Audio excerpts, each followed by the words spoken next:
দেখেন, এটা অত্যন্ত গর্হিত একটা কাজ। কাজটা অবশ্যই ভালো একটা কাজ না।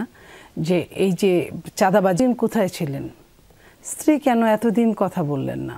ভিডিওটি তো গতকাল রাতে ভাইরাল হয়েছে। রাতে ভাইরাল হয়েছে ভিডিওটা, স্ত্রী সকালে বললেন। একটা স্ত্রী এমনিতেও কিন্তু তার যাওয়ার কথা বিভিন্ন জায়গায়, হাজব্যান্ডের অনেক কিছুই জানে। স্ত্রী তো ভিডিও দেখে তো এটা বলতে পারে না, তার আগে কেন বললেন না? স্ত্রী যদি জেনে থাকেন, জেলখানা থেকে তো স্ত্রীর সাথে সাথে শুনেন নাই। তো এই জায়গাটাই কিন্তু আমার কাছে একটা মানে মিলল না এরকম মনে হচ্ছে। আর দ্বিতীয় কথা হচ্ছে যে আপনার এই যে তার যে সে যে সাক্ষ্যগুলা দিল, সে যে বলল ভিডিওতে, তাকে যদি মার দিয়ে ভিডিও করা হতো তাহলে কিন্তু তার ওইখানে বোঝা যেত। সেটা কিন্তু সেই লক্ষণটা ছিল না। আর দ্বিতীয় কথা হলো যে এইগুলা কিন্তু নতুন কিছু না। এই যে ছেলে মেয়েরা যে কাজগুলো করছে তাদের এখানে কিন্তু অনেক মব, অনেক কিছুই এটা চলমান চলছে এখন। এগুলার আর কিছুই নাই। ধরেন ঘটনাটা যদি অসত্য হয় তাও একরকম, যে চুরি করেছে, সে যে চাঁদাবাজি করেছে সে তো করেছে, তাকে এখন এটা বলে ওইটা বলে ওইটা বলে হতে পারে। আমি তো এমনও শুনেছি যে তার স্ত্রীকে এরকম বলা হয়েছে যে তার পোস্টটা থাকবে, তার পোস্টে কিছু করবে না, আমরা তাকে আগের জায়গায় ফেরত দিব তুমি যদি এই কথাগুলো এই বলো। তো সেইখানে তার স্ত্রী কিন্তু এখানে বলেছে যে আমার পাশে আগে কেউ ছিল না, এখন আমার পাশে এরা আছে। তো এই যে পাশে আছে, এই জিনিসগুলো কিন্তু এত সহজে মানে দেখা উচিত না। যে একটা স্থূলভাবে বললেও যে ওই জায়গায় ভিডিও করাচ্ছে।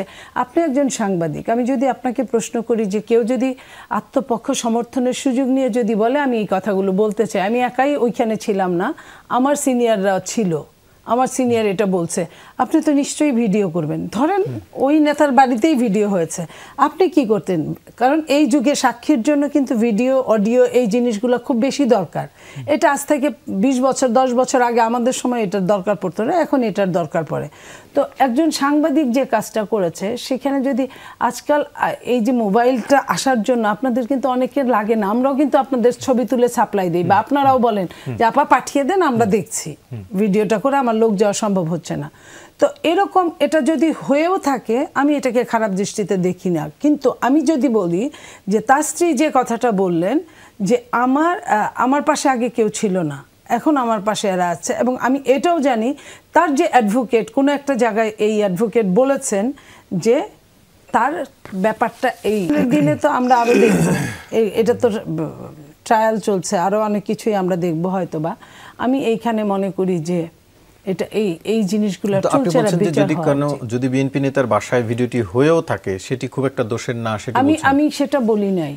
বিএনপি নেতার কাছে যদি গিয়ে বলে, লাইক আমি এতদিন, আমি একজন সাবেক এমপি, আমার কাছে কেউ যদি বলে, এটা তো আর আইন হাতে তুলে নেওয়া হলো না, আমার সামনে যদি কেউ বলে আমি তো ছবি তুলতেই পারি, আমি তার ভিডিও করতেই পারি একটা সাক্ষী রাখার জন্য, আমার যদি ফিউচারে কাজে লাগে আমি তুলতেই পারি। এখানে এটার উপর কিন্তু কোনো নিষেধাজ্ঞা নাই।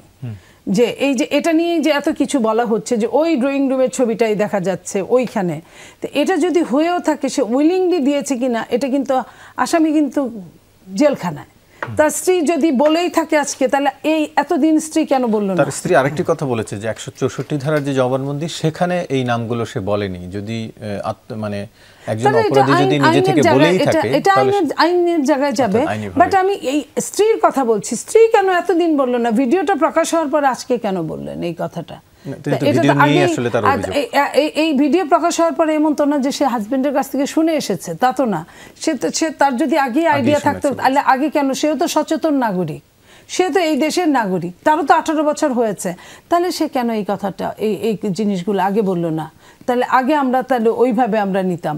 আজকের এই একটা কথার জন্য, এবং এই যে কোনোভাবেই হোক তাদের ওই জায়গাটা সরানোর জন্য, এই সিনিয়র নেতৃবৃন্দের এর সাথে জড়িত থাকার কথাগুলো, এইটা সরানোর জন্য তার স্ত্রীকে যে ব্যবহার করা হচ্ছে না অ্যাজ এ বিদগ্ধ সাংবাদিক হিসেবে, আপনারও কি মনে পড়ে না এটাতে ব্যবহার করাও হতেই পারে?